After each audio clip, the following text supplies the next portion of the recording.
এদিকে সিয়াম আহমেদের নতুন সিনেমা রাক্ষস নিয়ে দর্শকের আগ্রহ তুঙ্গে। বর্তমানে সিনেমা শুটিং চলছে শ্রীলঙ্কায়। এতে সিয়ামের বিপরীতে অভিনয় করছেন কলকাতার জনপ্রিয় অভিনেত্রী সুস্মিতা চ্যাটার্জি, যিনি এই ছবি দিয়ে প্রথমবারের মতো বাংলাদেশের সিনেমায় কাজ করছেন। ছবিতে তাকে একজন আধুনিক এবং উচ্চবিত্ত পরিবারের মেয়ের চরিত্রে দেখা যাবে।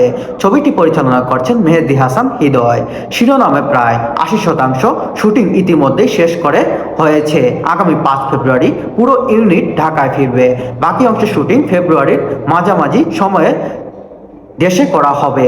সব মিলিয়েই ঈদকে সামনে রেখে রাক্ষস এবং প্রিন্স দুটি সিনেমাই দর্শকদের জন্য বাড়তি উত্তেজনা তৈরি করছে, যেখানে প্রতিযোগিতার চেয়েও গুরুত্ব পাচ্ছে